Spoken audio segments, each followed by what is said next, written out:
Çanakkale içinde vurdular beni.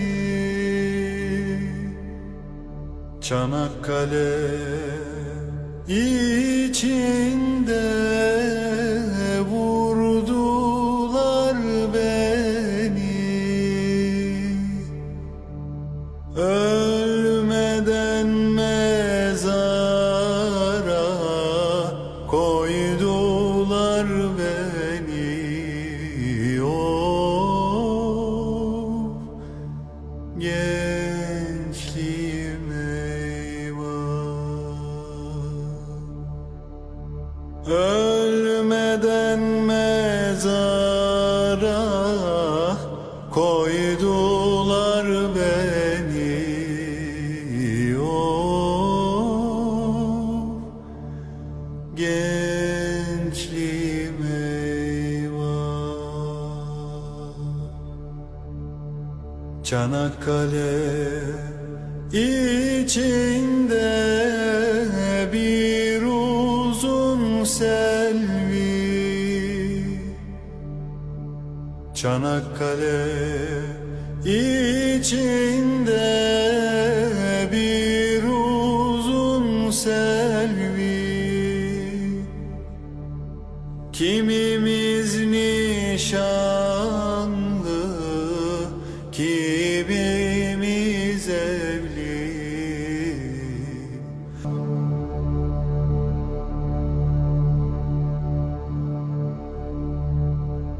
Şimdi de Çimenlik Kalesi'ne geldik.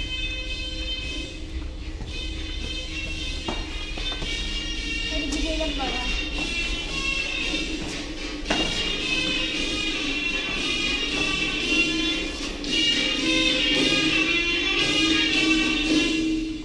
Fatih Sultan Mehmet işte bak dediğim gibi.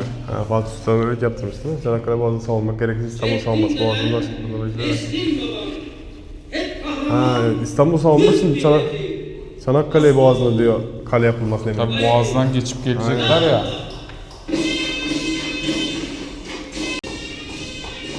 Tuğra'ya yakınlaştı. Fatih Tuğra'sı.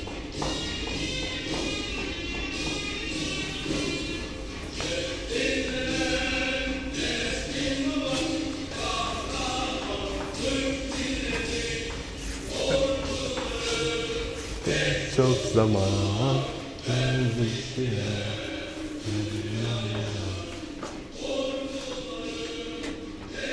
Bunlar Çekeceğim mi onları? tüm gemiciler değil mi?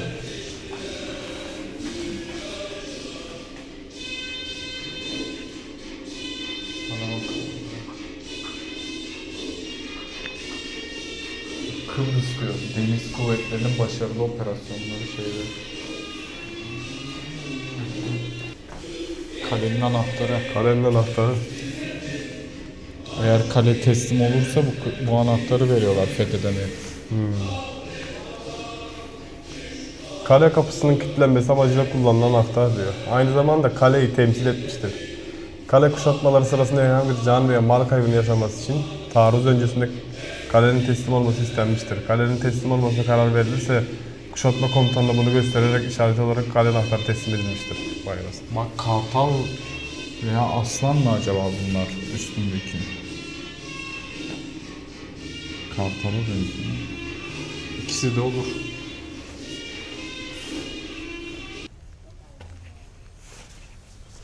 Bak sana dedim ya esas ismi bu işte. Kale-i Sultaniye.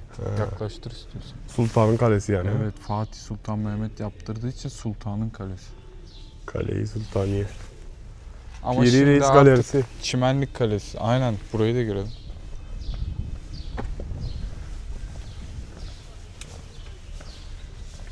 Fatih Camii. Bak oradaymış. Ona da gideceğiz. Bayağı şey varmış ya. Dedim sana işte bugünün buna ayıracağız artık. Saat kaç oldu? Kaç yılında yapılmıştı bu Doğukan? 3.30. Ha? Kaç? 1600 1506 mıydı? 1501 miydi? Piri Reis galerisine bakalım. Piri Reis'i hepimiz biliyoruz umarım. Selamünaleyküm.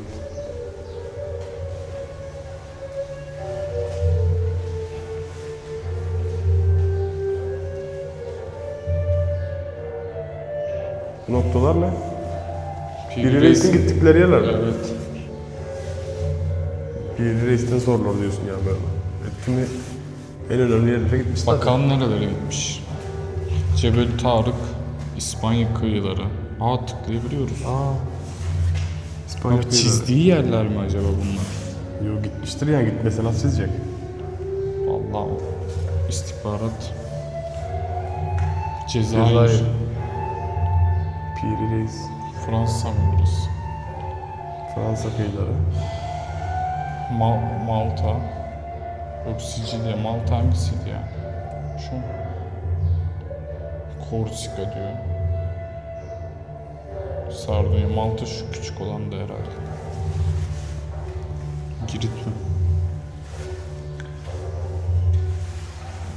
Kaleler maleler de çizilmiş yani. Evet. Arnavutluk mu burası? Sırbistan mı? Hırvatistan. Hırvatistan.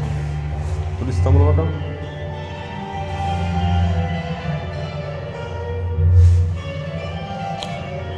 Ha bak, bizim bugün baktığımız şeyin tersinden bakarak çizmiş.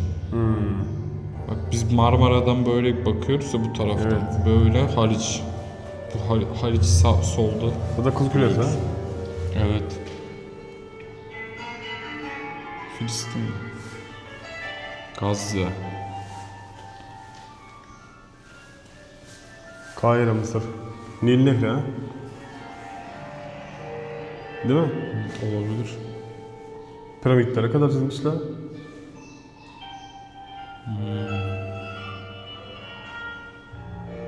Çanakkale'ye bakalım. Midilli Adası mı şu, Çanakkale? Ha, çıkış. Şeyden, Marmara Denizi'nden bakıyor. Ha. Biz şu an şuradayız işte. Aa, kaleyi çizmiş bak. Bizim bulunduğumuz kale. Yaklaştırma var mı? Yok. Dur ben yaklaştım. İşte şu an buradayız. Piri Reis'in haritaları boyunca. Ege Denizi'ndeki adalar, Bozcaada falan. Selanik mi şu? Aha. İzmir var mı? Aa, İzmir, Foça.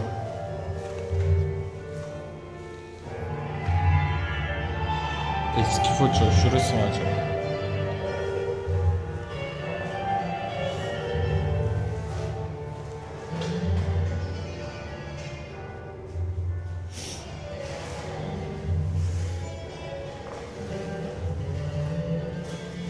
Bakalım.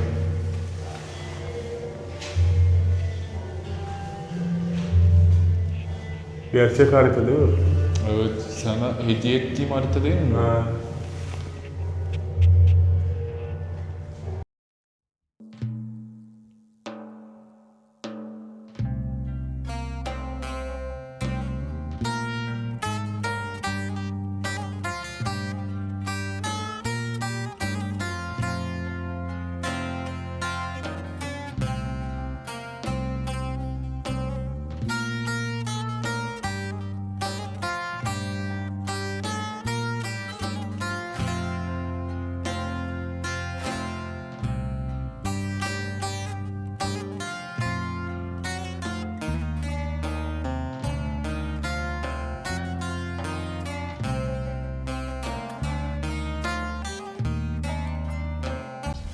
Kalenin savunmasında görevli erler olarak devriye atıyoruz.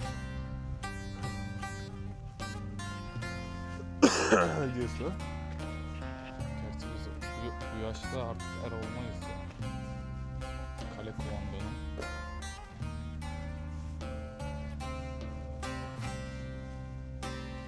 Fatih'in İstanbul'u fethettiği yaşı geçtik. Evet.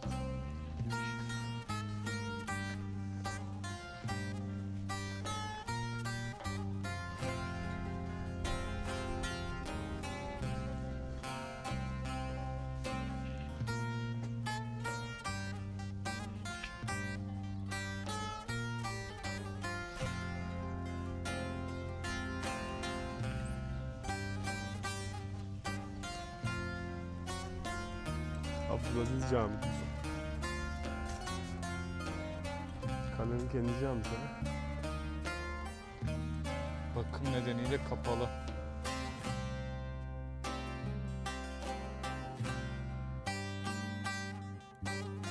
Burası da Topçu Odası. Tabiye, Osmanlı Devleti'nin sınır kentlerinde kalelere yapılan savunma düşüncesi, ateşli silahların çoğalması ve tahrip gücü yüksek uzun menzilli topların gelişmeyi ile değişime uğramış 18. yüzyılın ikinci yarısında itibaren kalelerin dış taraflarının toprakları takviye edilmiş. İçerisi çok bölümlere savunma mevzileri konulmaya başlamıştır. Şu aşağıdaki şeyleri çek. Askerleri tasvir etmişler. O zamanlar doğalgaz var tabii. Değil mi? Ama bir şey diyeyim mi? Çok serinler içerisi. Bizim evimiz gibi. Balıkçı. Yavru Ne kedilere yaptın be bak lan. üstad? Yavru kedilere bak. Aga balık tutuyor. Bunlar da kediler. Gerçek kedi onlar biliyorsun. Yok be gerçek değil ya. Böyle hepsi aynı anda nasıl hareket Maket ediyor? mi? Maket de o kadar. Gel pis pis pis. Lan bunlar buraya nasıl? Annesi de orada. Pisi pisi. Ne kadar Dokan tatlı maket lan. olduğunu biliyorsun değil mi? Ya Resul ne saçma. Sürekli olarak kaşınır mı bunlar ya? Ya saçmalama ya. Sen ciddi misin? Maket ya baksana. Niye kaşınıyor bunlar? Pisiyim. O pisiyim dediğinde yüzüme bakmıyor. Bunlar niye Aa, ne kaşınıyor? kadar tatlı lan. Üstad balık vermiyor mu bunlara?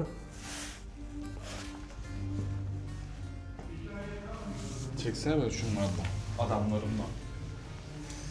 Kalenin savunmasında farelere karşı destek olan birliklerimiz.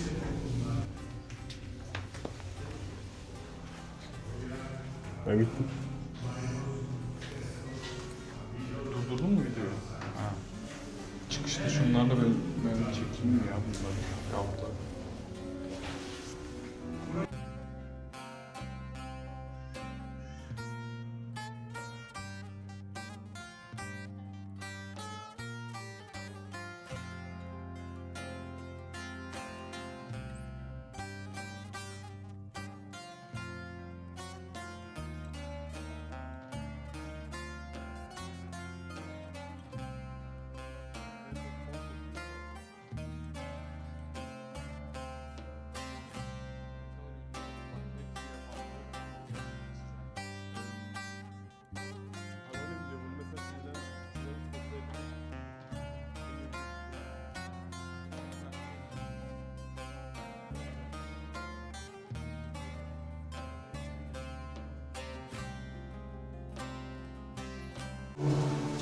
İçerisi çok şey.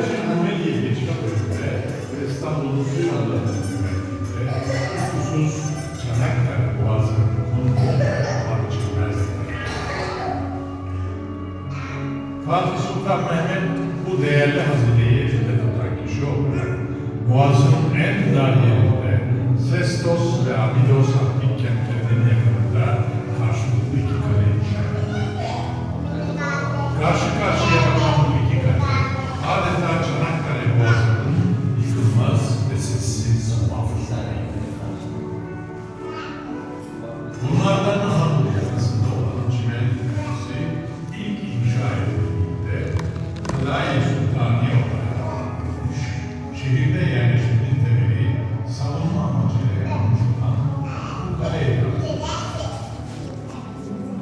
Hatta bugün Çanakkale Sınırı'nda yaşayan halkın içinde sağladığı Çanak çömlek ticaretinden olmuştur. Çimenlik Kalesi dikdörtgen planlı dış surlarla surun ortasında bir üç katlı anahtarıyla oluşmaktaydı.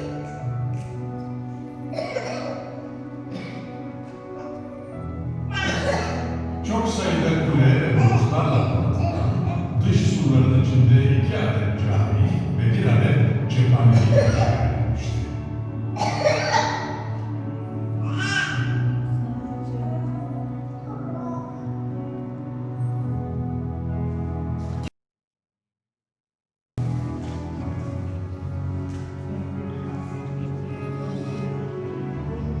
Kalenin inşasında yer yer yapılan antik kentlerden getirilen devşirme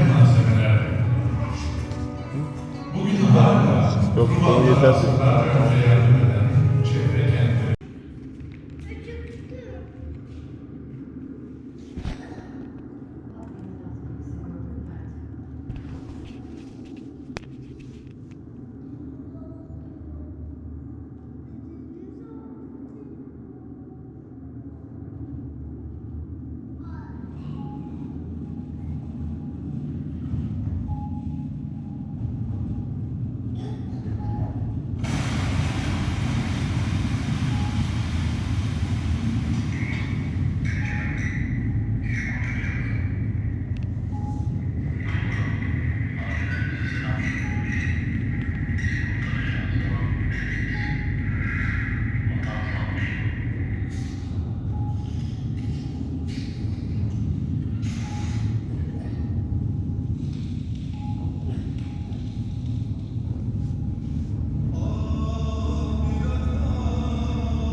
Çanakkale Savaşı'nda bu tarafı deniz, denizden füze attıkları zaman böyle sıyırıyor ve kalenin o tarafını parçalıyor. Yani bunu sıyırıp geçiyor. Mermi patlamıyor ama çok büyük bir tahribata yol açmış diyorlar. Şimdi göstereceğiz. Bak orada delik var mesela. O delik merminin izi. Değil mi? Rehber orada bir şeyler anlatıyor. Gel gidelim azıcık. Bilgilerinden faydalanalım. Bedava dinlemek diyorsun.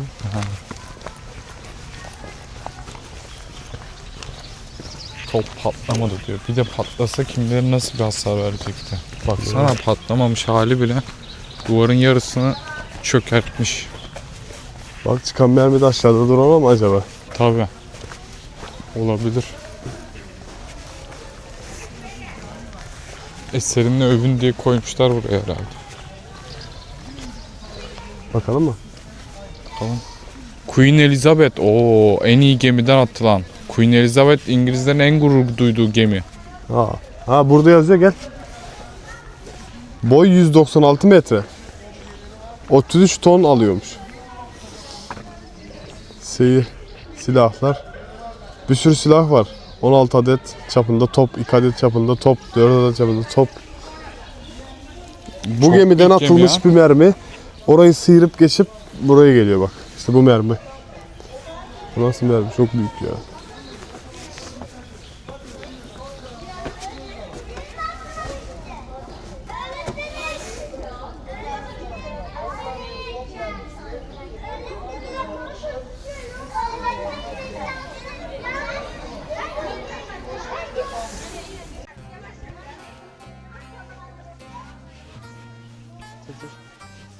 Nasıl?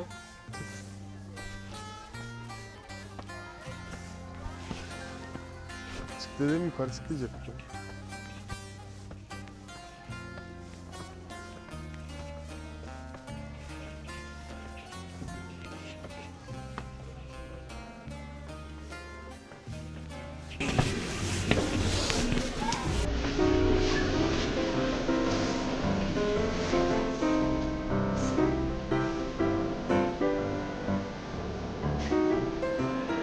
Piri Reis'in haritasını inceliyor. Bu da Piri Reis ha. Kaptan Zeliha ya. Yakup.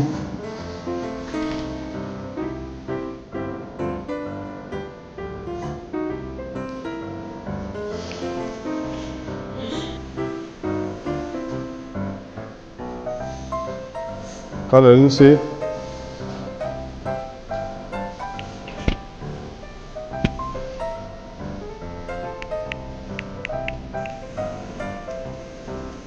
Çimenlik Kalesi. Kala-i Sultaniye.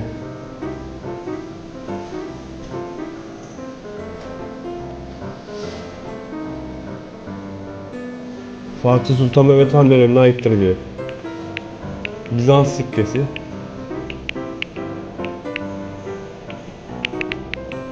İlk altın Osmanlı sikkesi Fatih Sultan Mehmet döneminde başlamıştır. Sikkenin yüzünde Darüzüllabi'nin Sultan Mehmet'in fotoğrafı var diyor.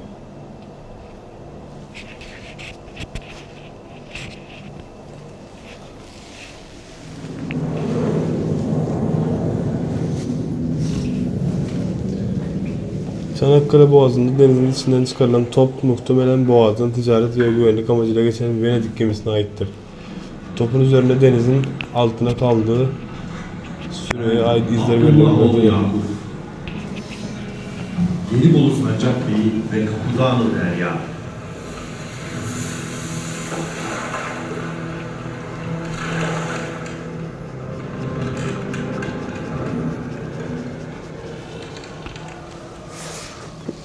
...462 senesinde Midilli Seferi dönüşünde hünkârım buyurdu ki İstanbul'un güvenliği için boğazların korunması gerekir. Boğazın Bak, en dar yeri tespit edilir. Fatih Sultan İki Mehmet kale, Sancağı sarı Boğaz. kırmızı Galatasaray.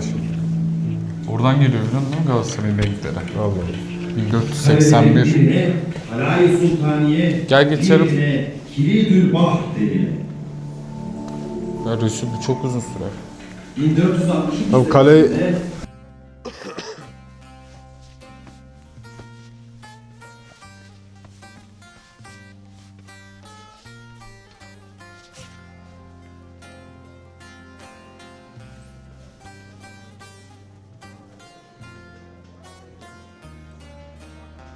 Doğal bir ortam.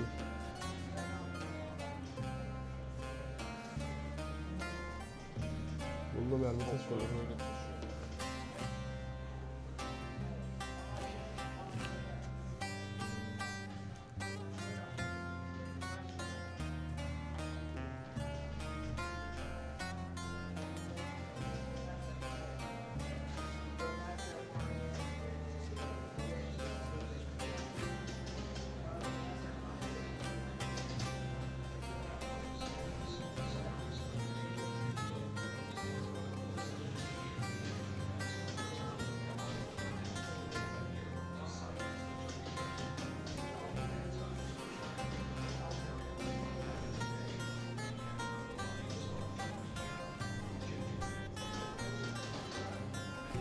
Koşarken çok sıkıntıya uğruyordu ya. Topuğa girince. Çengelliye bir de çıkarması çok zor.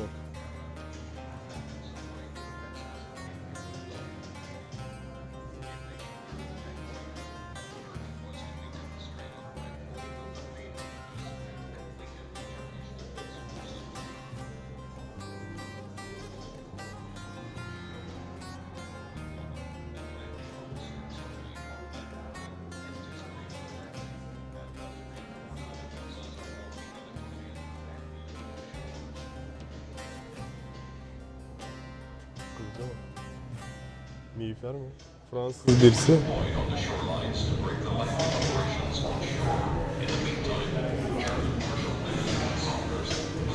Borazan.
lütfen. Nefes alın.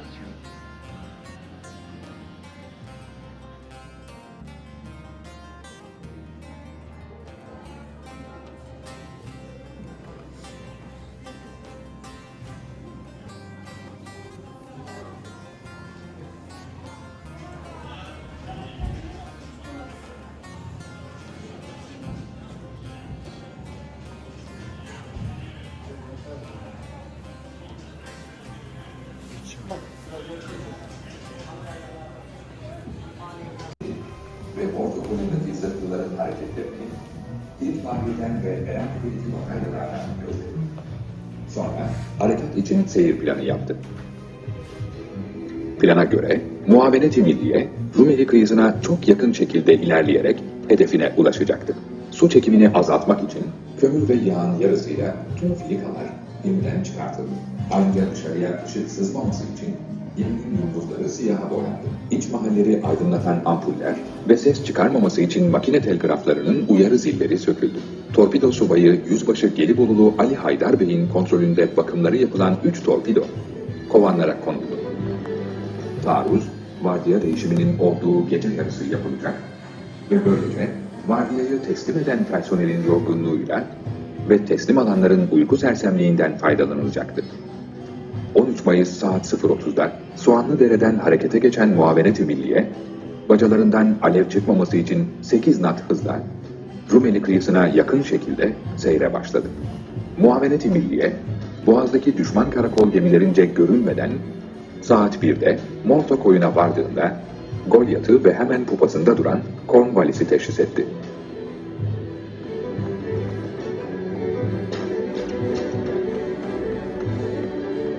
Karadan atılan bir işaret fişeğinin çevreyi aydınlatmasıyla yaklaşık 700 metre mesafeden Muavenet-i Milliye'yi fark eden ancak kimliğinden emin olamayan Golyat, ışıldağını kullanarak Morse koduyla parola sormaya başladı.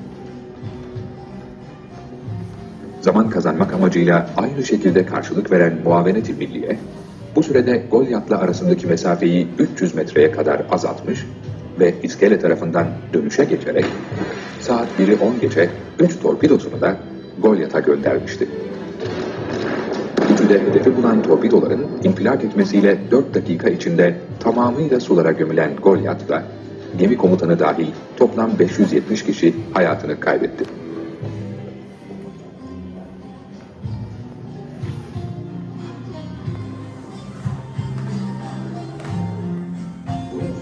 Boğaz'dan ve kıyılardan hesap bulmak zorunda kalan iştahlılar sürüyor. Bakırımız boyunca bu mevzat ve çok güzel bir sorusunu İngiltere yaptırdı. Ve bu nedenle istenen sonuç desteği sağlandı.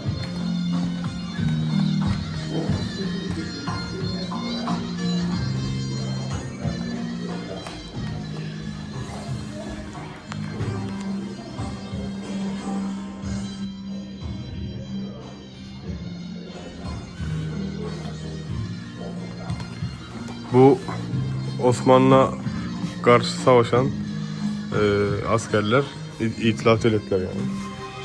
Bunlar da Türkler. Bu tarafta sıkıntı, açlık, kıtlık. O tarafta şarap içiyor.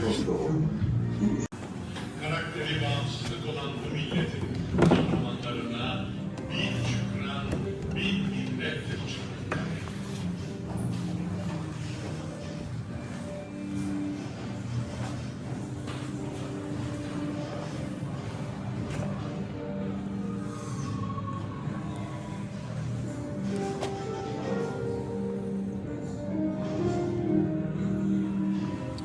Atatürk'ün bu fotoğrafını çeken fotoğraf makinesi buymuş.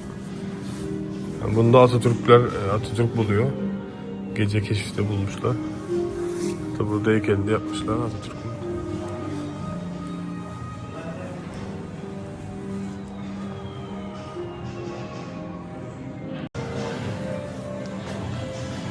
Kullanılan silahlar.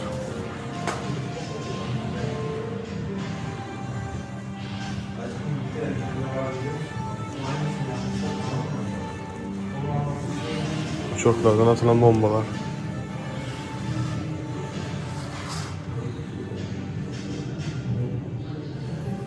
Osmanlıca Bahriye Esniha Fabrikası yazılır.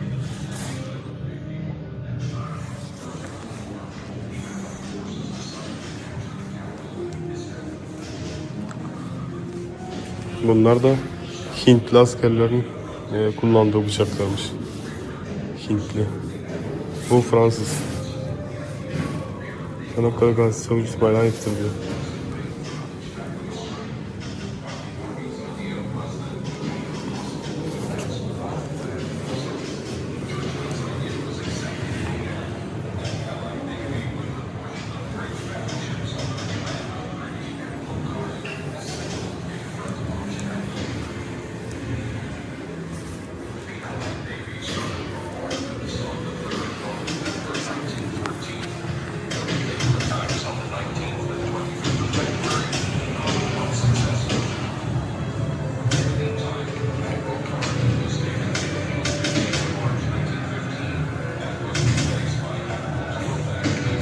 Patlamış halde mayın İngilizlerin